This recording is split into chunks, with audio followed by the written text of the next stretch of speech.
सिर्फ अशोक चौधरी को टारगेट क्यों? दलित लीडर ही, ओबीसी लीडर ही चोर होते हैं। जो एलिगेशन लगा रहे हैं उनसे पूछो किनके कहने पे लगा रहे हैं, उनकी फाइल क्यों बंद हो जाती है। मैं जानना चाहूंगा कि ये लगातार ओबीसी और दलित लीडर पर ही इनका हमला क्यों है। सब लोग हमा में नंगे हैं, जांच होनी चाहिए। पप्पू यादव शुरू से कह रहा है कि नेता चोर होता है। आप मंत्रिमंडल में इतने दिन 10 साल रहे तो क्या किए, और मंत्रिमंडल में बीजेपी ने आपको लिया क्यों था? और जो लोग मुख्यमंत्री के दावेदार होते हैं उन्हीं पर क्यों आरोप लगता है? जो लोग सरकार चला रहे हैं उनके बारे में नहीं बोल रहे हैं। बीजेपी के केंद्रीय नेतृत्व के बारे में आप क्यों नहीं बोल रहे हैं? कई बार हमारे नेता ने कह दिया मुख्यमंत्री और उप मुख्यमंत्री मुद्दा नहीं है। कांग्रेस की आइडियोलॉजी के साथ कोई समझौता नहीं होगा और अपने नेता के रेस्पेक्ट के साथ कोई समझौता नहीं होगा। नमस्कार, आप बोले भारत देख रहे हैं। मैं हूं आपके साथ कमलेश। निर्दलीय सांसद पप्पू यादव से जब सवाल पूछा गया महागठबंधन में सीएम चेहरा कौन होंगे, तो देखिए कैसे जो है अब गोल गोल घुमा करके जवाब देते हुए नजर आ रहे हैं। वहीं अशोक चौधरी पर जो आरोप लगा है 200 करोड़ रुपए का, उसको लेकर के उनके साथ खड़े हो गए हैं और आरके सिंह पर बरसते हुए नजर आ रहे हैं। सीधे कह रहे हैं कि दलित और पिछड़े मंत्री को टारगेट किया जा रहा है, जबकि हर डाल पे जो है उल्लू बैठा हुआ है और चोर बता रहे हैं। क्या कुछ कह रहे निर्दलीय सांसद पप्पू यादव, सबसे पहले आप वो सुनो। एनडीए के कई बड़े नेताओं पर कई एलिगेशन लगाए गए हैं, वो जवाब नहीं दे रहे हैं मीडिया के सामने।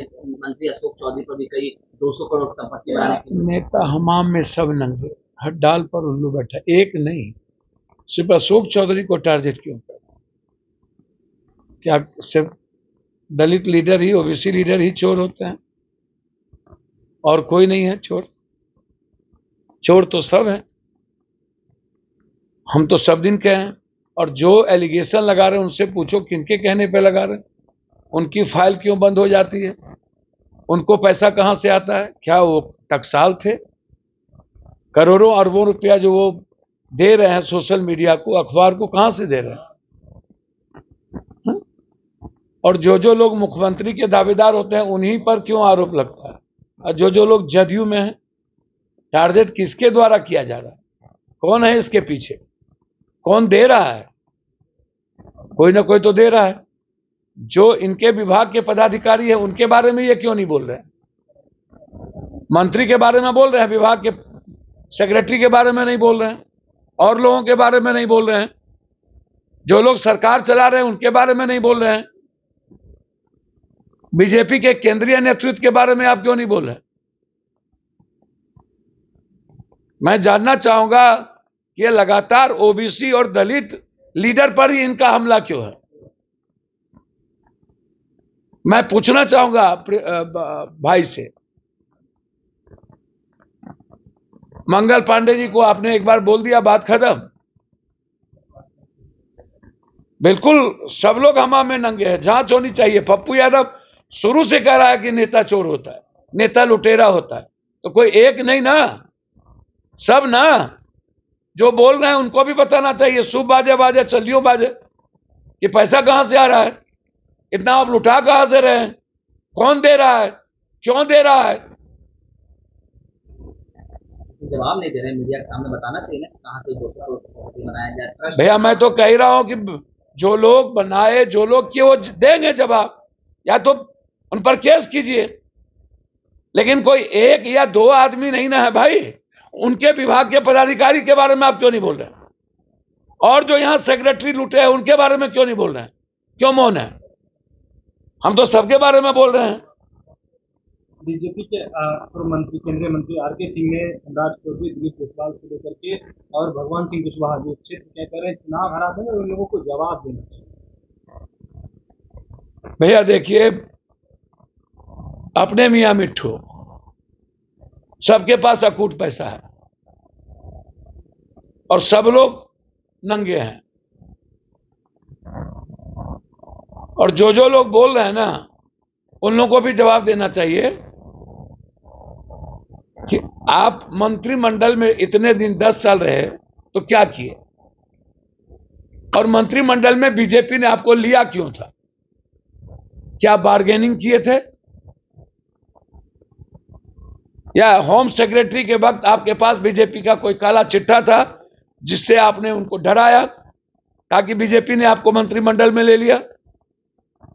लोग तो कह रहे हैं कि आपको डराया। आपने लोगों को डराया, इसलिए बीजेपी आपको रखी। सीट शेयरिंग हो जाएगा पप्पू जी? सब कुछ अच्छा हो जाएगा। महागठबंधन में सीएम चेहरा कौन होंगे जिसके लिए 25 में नीतीश कुमार को? बीजेपी का चेहरा है क्या ना? नीतीश कुमार बोला चुनाव के बाद, अमित शाह जी ने। राजस्थान में बीजेपी का चेहरा था क्या? मध्य प्रदेश में बीजेपी का चेहरा था, बनाया किसको? दिल्ली में था क्या? कई बार हमारे नेता ने कह दिया मुख्यमंत्री और उप मुख्यमंत्री मुद्दा नहीं है। कुछ लोग अपनी दुकान चलाने के लिए और अपने लोगों को एमएलए बनाने के लिए गणेश परिक्रमा करते रहते हैं। कांग्रेस की आइडियोलॉजी के साथ कोई समझौता नहीं होगा और अपने नेता के रेस्पेक्ट के साथ कोई समझौता नहीं होगा। कांग्रेस का नेता सर्वोच्च है, उनके मुद्दे और संघर्ष के साथ हम चलेंगे।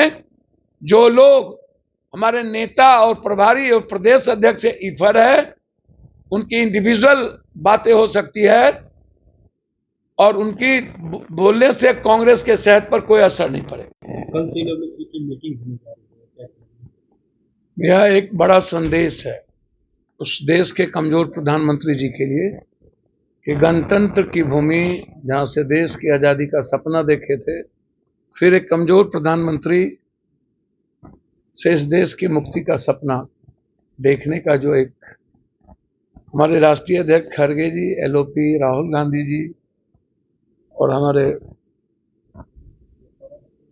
कांग्रेस पार्टी और गठबंधन के संयोजक हमारी सोनिया गांधी जी, प्रियंका जी का जो नेतृत्व है, जो विश्वास है, वह 25 की सरकार से लेकर 29 की देश की मुक्ति तक यह प्रयास है।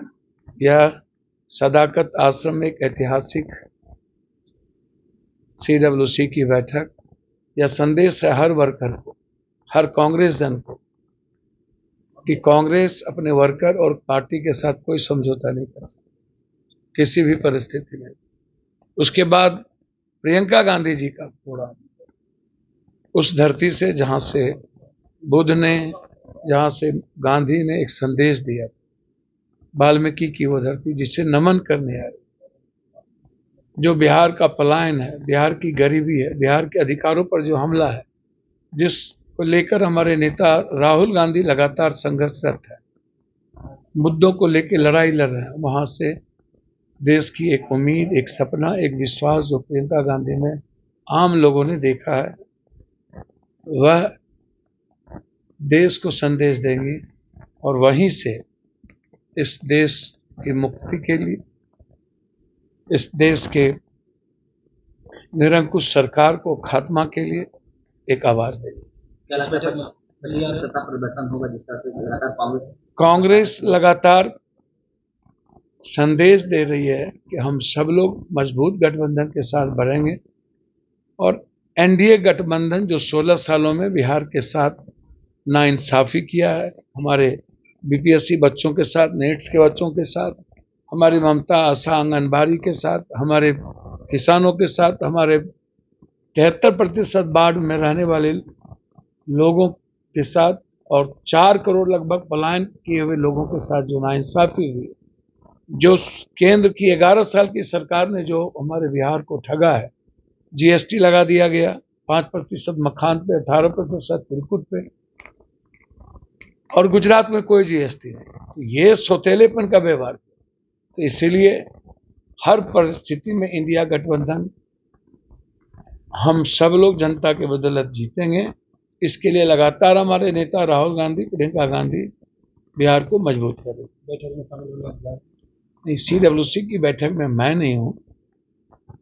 प्रियंका गांधी जी की रैली की तैयारी मजबूती के साथ आम जन प्रियंका जी को सुनने आए, यह मेरा माध्यम है। तो आपने सुना, निर्दलीय सांसद पप्पू यादव खूब बरसते हुए नजर आ रहे हैं और कह रहे हैं हर डाल पे उल्लू बैठा है, लेकिन सवाल पूछ रहे हैं कि सिर्फ दलित और ओबीसी चेहरे पर ही मंत्री पर टारगेट क्यों कर रहे हैं, अन्य लोगों पर क्यों नहीं। प्रशांत किशोर जी जवाब दें कि वो पैसा कहाँ से ला रहे हैं, क्या उनके पास वो टेक्सटाइल है क्या, और बड़ी बड़ी बातें जो है पप्पू यादव ने कह दी है। आरके सिंह ने जो बवाल मचाया है उस पर भी पप्पू यादव बरसते हुए नजर आ रहे हैं।